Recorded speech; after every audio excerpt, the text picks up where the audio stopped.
احیاء علوم جلد نمبر 4 صفحہ نمبر 575 کتاب المراقبہ والمحاسبہ جاری ہے، جس میں مراقبے اور محاسبے کا بیان ہے۔ گزشتہ نشست میں ہم نے یہ پڑھا تھا کہ نفس کی نگرانی پہلے زمانے کے بزرگوں نے اس طرح کی کہ 6 طریقوں سے انہوں نے نفس کی نگرانی کی۔ سب سے پہلے نفس کے ساتھ شرط لگانا، پھر اس کے احوال پر نظر رکھنا، اس کے بعد احتساب کرنا، پھر سزا دینا، اور پھر مجاہدہ کرنا، اور پھر عتاب کرنا۔ تو اس سلسلے میں انہوں نے کل کی نشست میں ہم نے یہ عمل سے پہلے جب دن شروع ہو جاتا ہے تو انسان اپنے نفس کو کن باتوں کی تلقین کرے، تو وہ باتیں ہم نے کل کی نشست میں پڑھی تھی، اسی سے آگے آج بیان کریں گے۔ بسم اللہ الرحمن الرحیم۔ عمل کے بعد محاسبہ۔ بہرحال اس طرح کی شرائط عائد کرنا نفس کی نگہداشت کا ابتدائی مرحلہ ہے۔ یہ عمل سے پہلے کا محاسبہ ہے، اور محاسبہ کبھی عمل کے بعد بھی ہوتا ہے اور کبھی ڈرانے کے لیے عمل سے پہلے بھی ہوتا ہے۔ مولانا روم سے فرماتے ہیں وہی نفس ما ٹم ترس فرغون نیس، نفس ما ٹم ترس فرغون نیس، اورا اون باشد لیٹ مارا اون نیس۔ وہی میرا یہ نفس جو ہے یہ فرعون کے نفس سے کم نہیں ہے، اس کے لیے حالات سازگار تھے، ایسے حالات پیدا ہو گئے جن حالات کی وجہ سے انہوں نے خدائی کا دعویٰ کیا، انا ربکم الاعلیٰ۔ میرے نفس کے لیے حالات ویسے نہیں ہے، ورنہ یہ بھی خدائی کا دعویٰ کرتا۔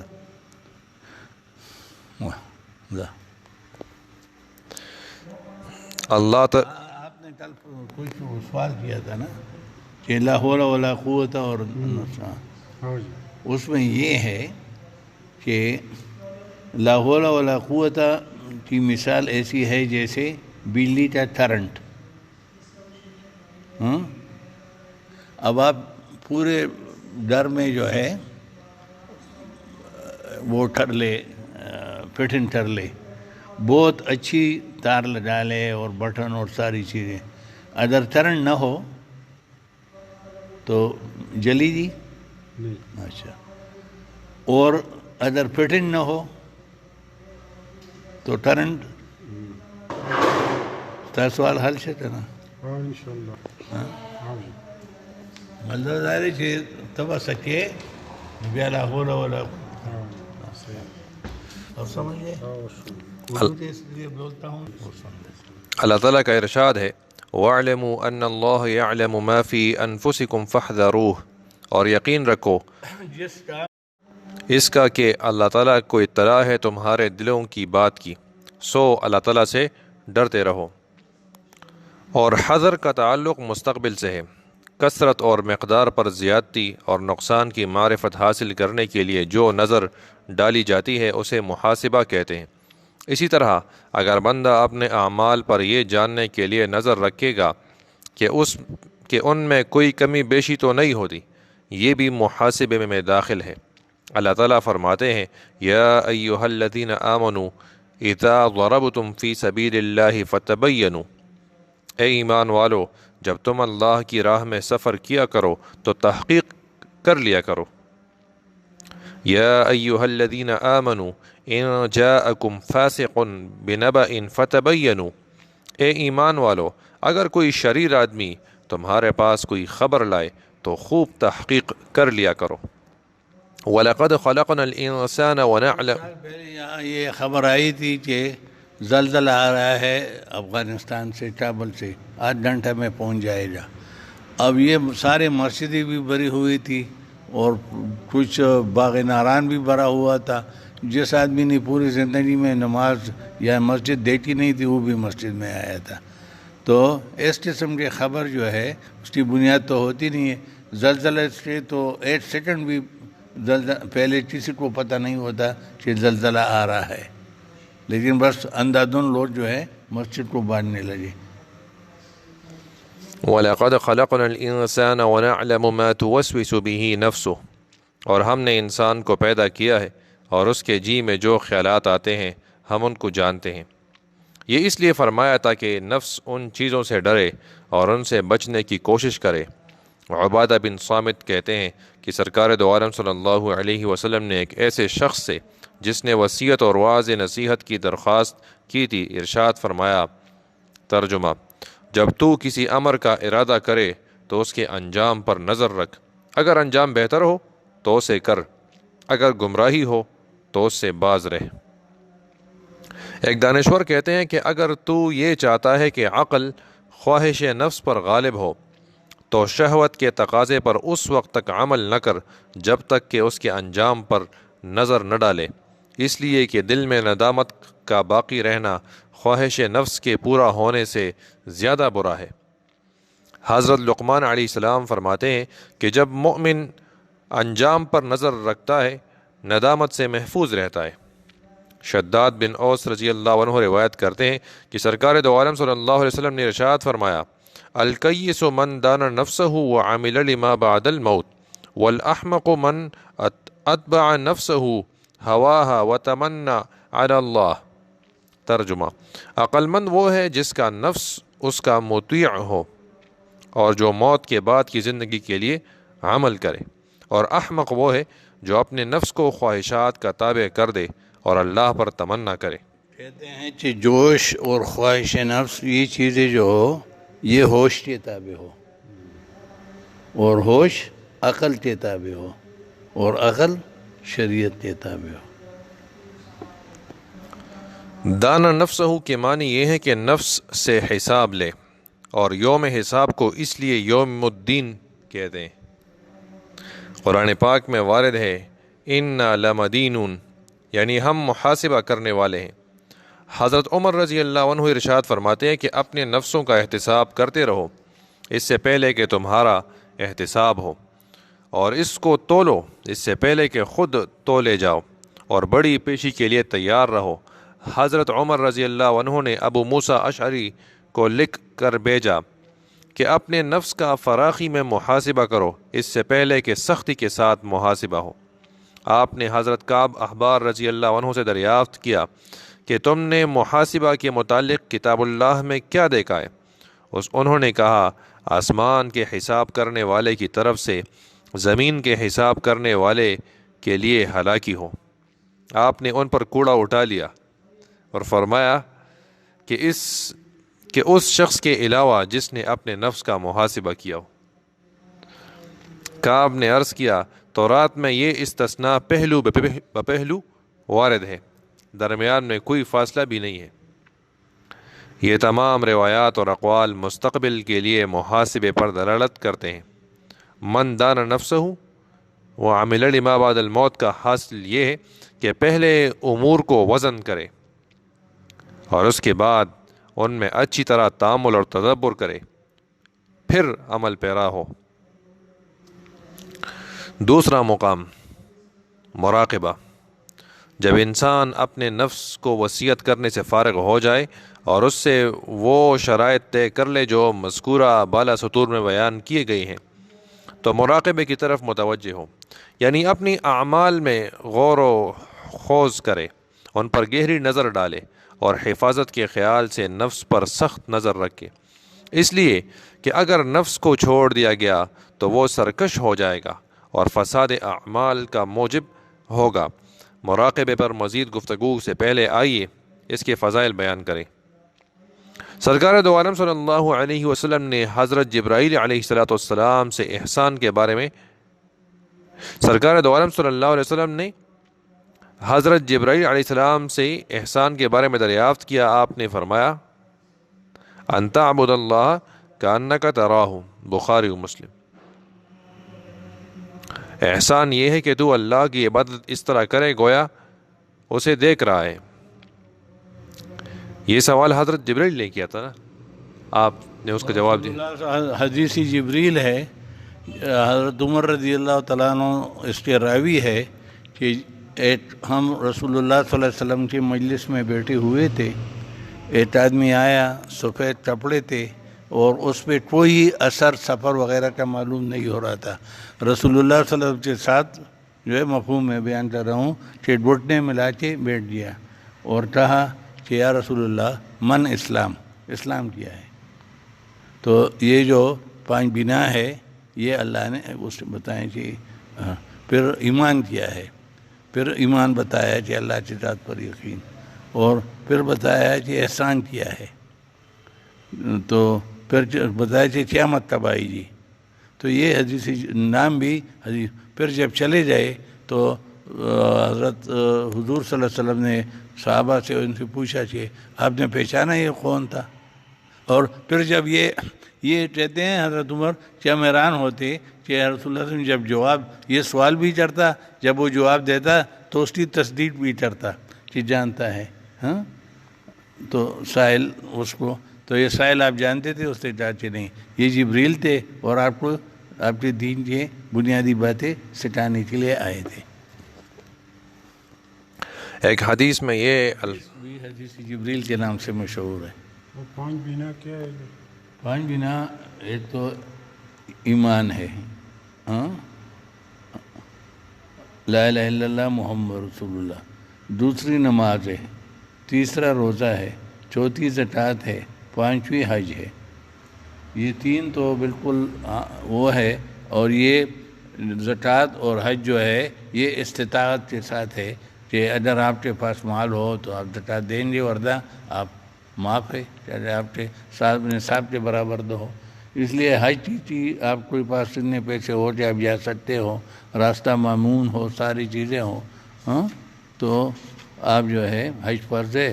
ورنہ اگر آپ کے پاس آنے جانے کا خرچہ نہیں ہے تو آپ پر نہیں ہے. لیکن یہ 3 جو ہے ایمان، نماز اور روزہ، اس میں بھی استثناء ہے. مثال کے طور پہ نماز میں تو نہیں ہے، خیر روزہ میں ہے کہ اگر آپ ایک آدمی بیمار ہے تو نہ رکھے، بعد میں رکھے. اور اگر ایسا ہے کہ اس کی پھر دوبارہ اٹھنے کی یعنی امید نہیں ہے، اتنا بوڑھا ہو گیا ہے کہ کچھ نہیں، تو اس کے لیے پھر فدیہ ہے. بس یہ فقہ کے مسائل ہے جس پہ اچھا تو یہ ہے کہ جس پر مسئلہ آ جائے انسان اس وقت اس پہ پوچھئے کسی عالم سے. ورنہ بیشتی زیور سب سے اچھا عالم ہے، مفتی ہے. ایک حدیث میں یہ الفاظ وارد ہیں: اعبد اللہ کأنک تراہ فإن لم تکن تراہ فإنہ یراک. اللہ کی عبادت اس طرح کر گویا تو اسے دیکھ رہا ہو، اور اگر تو اسے دیکھ نہیں رہا تو وہ تجھے دیکھ رہا ہے.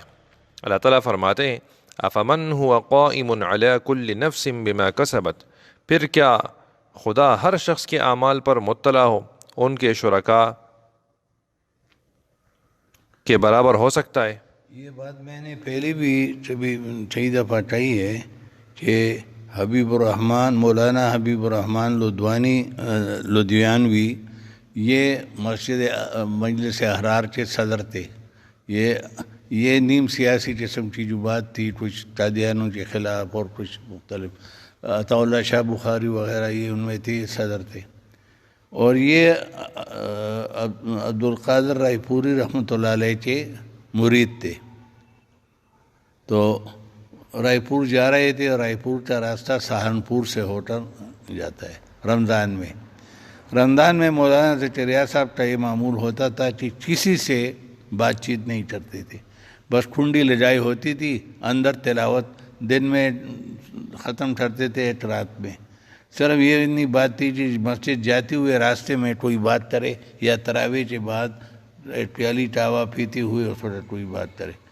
تو اس نے بہت کوشش کی کہ دروازہ کھولے، اس نے نہیں کھولا. پھر اس سے پوچھتا ہے کہ یہ تصوف کیا بلا ہے؟ تو انہوں نے وہاں سے بتایا کہ ابتدا تو اس کا ہے انما الاعمال بالنیات، اور جو اس کا انتہا ہے وہ یہی حدیث ہے کہ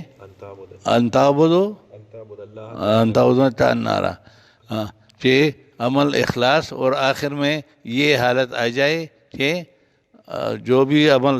اور اس میں ہم زیادہ نماز کی طرف کوئی شرط ہے، نماز میں اللہ دے. زکوٰۃ کے وقت بھی یہ تصور ہونا چاہیے کہ اللہ دیکھ رہا ہے. اور اس طرح روزے میں بھی، یعنی جو بھی دینی عمل انسان کر رہا ہو اس میں وہ یہ اس خیال سے، اس دھیان سے کرے کہ اللہ کو میں دیکھ رہا ہوں یا اللہ مجھے دیکھ رہے ہیں، دونوں میں فائدہ ہے. ہاں، یا میں اللہ کو دیکھ رہا ہوں یا مجھے اللہ دیکھ رہے ہیں. تو یہ سارے دینی اعمال کی روح ہونی چاہیے. تو یہ ابتدا انتہا والی ابتدا انتہا. ابتدا اگر انما الاعمال بالنیات وہ نہ ہو تو وہ تو سارا کچھ عمل ہے ہی نہیں.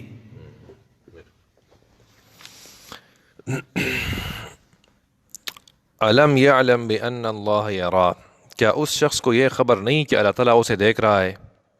ان اللہ کان علیکم رقیبا، بالیقین اللہ تعالیٰ تم سب کی اطلاع رکھتے ہیں. ان اللہ معکم اینما کنتم، اللہ تمہارے ساتھ ہے جہاں بھی تم ہو. والذین هم لأماناتهم وعہدهم راعون والذین هم بشہاداتهم قائمون، اور جو اپنی امانتوں اور اپنے عہد کا خیال رکھنے والے ہیں اور جو اپنی گواہیوں کو ٹھیک ٹھیک ادا کرتے ہیں. حضرت ابن المبارک نے ایک شخص سے فرمایا راقب اللہ. اس نے اس جملے کے معنی دریافت کیے. فرمایا ہمیشہ اس طرح رہو گویا تم اللہ کو دیکھ رہے ہو. عبد الواحد بن زید کہتے ہیں کہ جب میرا آقا مجھے دیکھتا ہے تو میں کسی دوسرے کی پرواہ نہیں کرتا. ابو عثمان مغربی کہتے ہیں کہ راہ سلوک میں انسان کے لیے سب سے ضروری چیز مراقبہ، محاسبہ اور علم سے عمل کی سیاست ہے. ابن العطا کہتے ہیں کہ بہترین عبادت ہمہ وقت اللہ تعالیٰ کا مراقبہ ہے. جریری کہتے ہیں کہ ہمارا یہ امر یعنی تصوف و سلوک دو اصلوں پر مبنی ہے.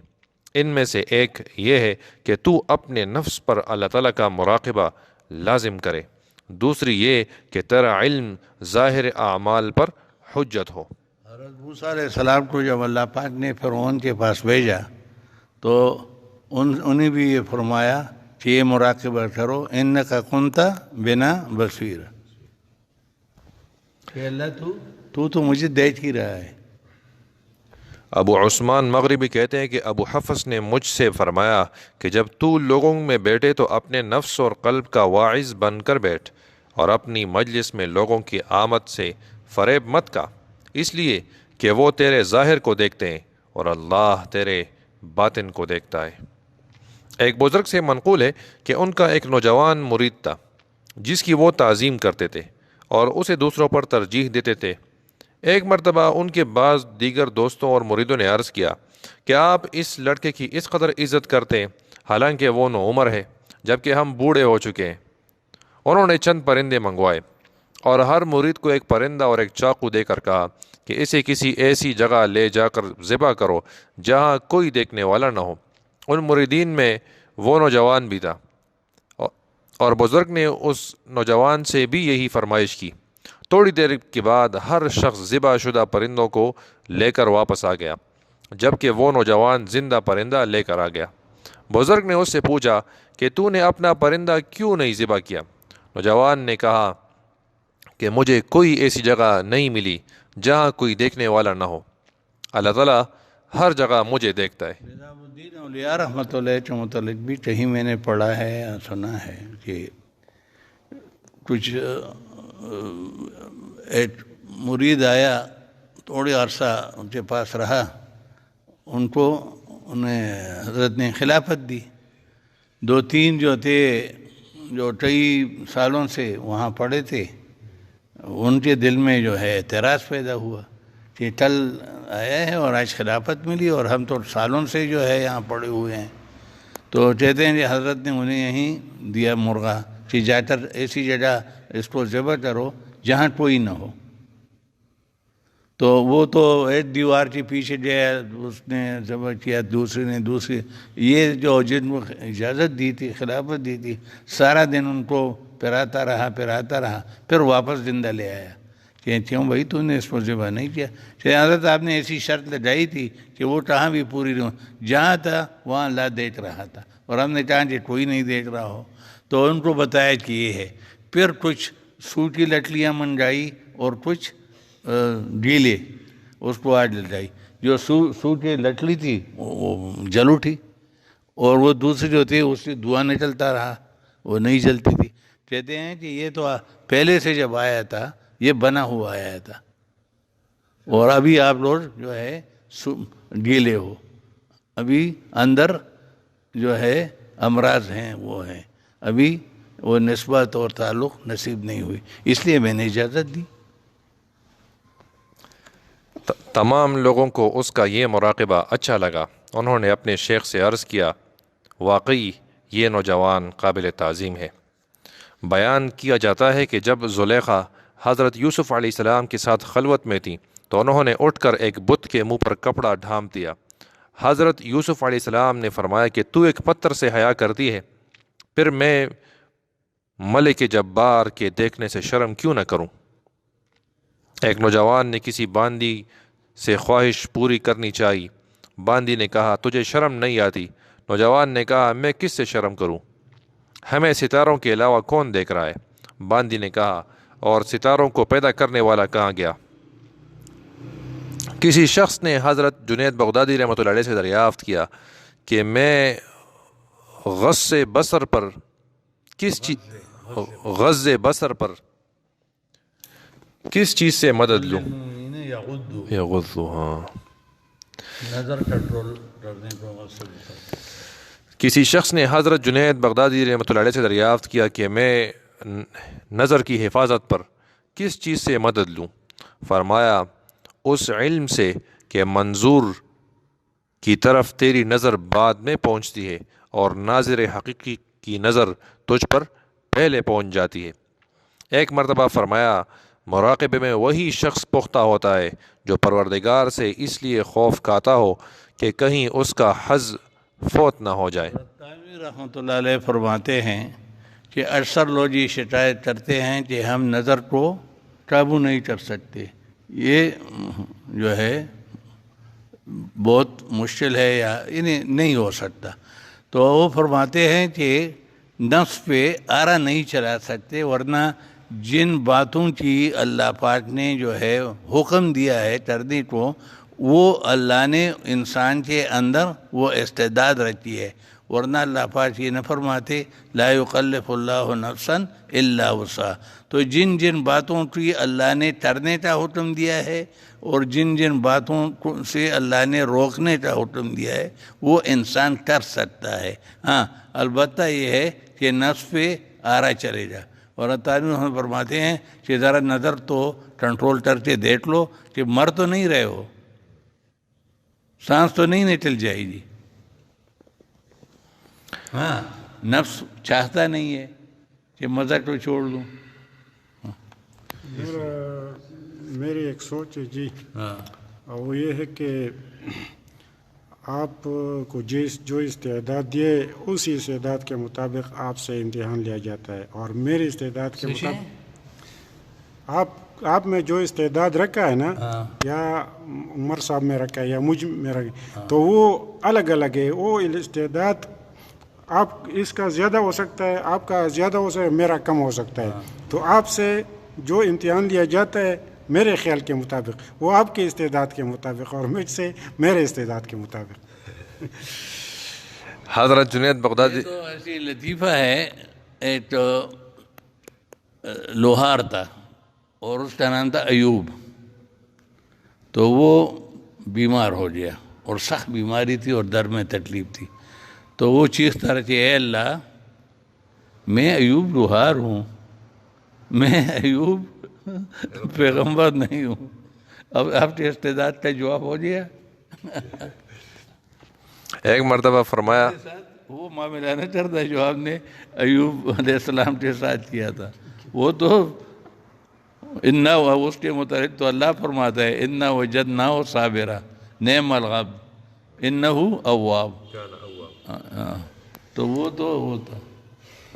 اس لیے مراقبہ یہ تو خیر اس کے ساتھ ریلیٹڈ نہیں ہے، لیکن ایک شعر یاد آیا اکبر الآبادی کا ہے، رقیبوں نے جا جا کے رپٹ لٹوائی ہے تانے میں، رقیبوں نے جا جا کر رپٹ لٹوائی ہے تانے میں، کہ اکبر نام لیتا ہے خدا کا اس زمانے میں۔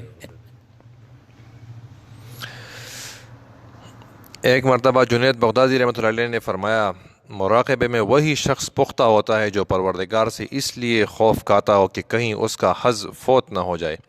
مالک بن دینار کہتے ہیں کہ جنات فردوس میں جنات عدن ہیں، اور ان میں ایسی حوریں ہیں جو جنت کے گلاب سے پیدا کی گئی ہیں۔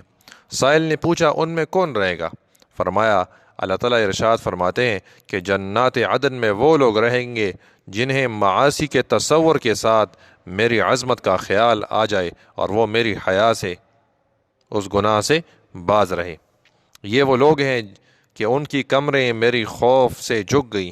میں اپنی عزت و جلال کی قسم کھا کر کہتا ہوں کہ میں زمین والوں کو عذاب دینا چاہتا ہوں، مگر میری نظر ان لوگوں پر پہنچتی ہے جو میرے خوف سے نہ کھاتے ہیں نہ پیتے ہیں، تب میں اہل دنیا سے عذاب ہٹا لیتا ہوں۔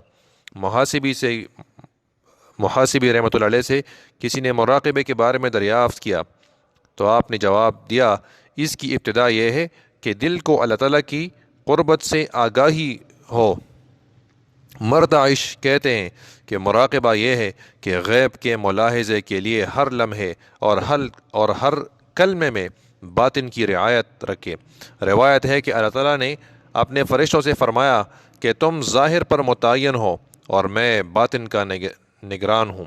محمد بن علی ترمذی کہتے ہیں کہ اپنا مراقبہ اس ذات کے لیے کر جس کی نظروں سے تو اوجل نہ ہو، اور اپنا شکر اس کے لیے مخصوص کر جس کی نعمتوں کا سلسلہ تجھ سے منقطع نہ ہو، اور اپنی طاعت کا تعلق اس شخص سے رکھ جس سے تو مستغنی ہو، اور اس شخص کے لیے انکساری کر جس کی سلطنت اور حکومت سے تو باہر نہ ہو۔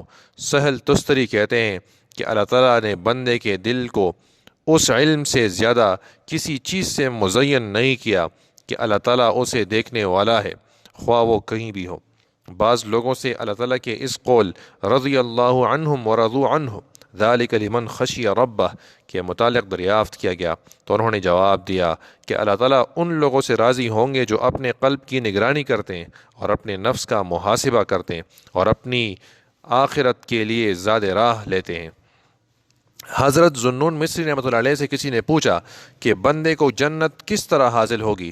فرمایا 5 چیزوں سے: استقامت جس میں انحراف نہ ہو، کوشش جس میں غفلت نہ ہو، خلوت و جلوت میں اللہ تعالیٰ کے مراقبہ سے، تیاری کے ساتھ موت کے انتظار سے، اور محاسبے سے پہلے نفس کے احتساب سے۔ ایک شاعر کہتا ہے، ترجمہ: کسی روز اگر تو تنہا ہو تو یہ نہ کہہ کہ میں تنہا ہوں، بلکہ یہ کہہ کہ مجھ پر ایک نگرانی کرنے والا ہے، اور نہ یہ گمان کر کہ اللہ تعالیٰ کبھی تجھ سے غافل ہوگا، اور نہ یہ کہ تو جو بات اس سے چھپائے گا وہ چھپ جائے گی۔ کیا تجھے یہ احساس نہیں ہوتا کہ آج زمانہ بہت تیزی سے گزر رہا ہے اور کل دیکھنے والوں کے لیے نہایت قریب ہے؟ حمید الطویل نے سلیمان بن علی سے کہا کہ مجھے کچھ نصیحت کیجیے۔ انہوں نے کہا کہ جب تم کوئی گناہ کرتے ہو تو یا تو تمہارا یہ خیال ہوتا ہے کہ اللہ تعالیٰ تمہیں دیکھ رہا ہے، تب تو یہ بڑی جسارت کی بات ہے، یا یہ خیال ہوتا ہے کہ اللہ تعالیٰ تمہیں دیکھ نہیں رہا، تب یہ کفر ہے۔ حضرت سفیان ثوری رحمۃ اللہ علیہ فرماتے ہیں کہ اس ذات کا مراقبہ کرو جس پر کوئی پوشیدہ سے پوشیدہ چیز مخفی نہیں رہتی، اور اس ذات سے توقع رکھو جو وفا کی مالک ہے، اور اس ذات سے ڈرو جسے عقوبت کا اختیار ہے۔ فرقت سنجی کہتے ہیں کہ منافق منتظر رہتا ہے، جب یہ دیکھتا ہے کہ کوئی اس کی طرف متوجہ نہیں ہے تو گناہ میں پڑ جاتا ہے۔ وہ صرف لوگوں کو دیکھتا ہے، اس کی نظر اللہ تعالیٰ پر نہیں رہتی۔ عبداللہ بن دینار کہتے ہیں کہ میں حضرت عمر بن الخطاب رضی اللہ عنہ کے ہمراہ مکہ مکرمہ کے لیے پابرکاب تھا۔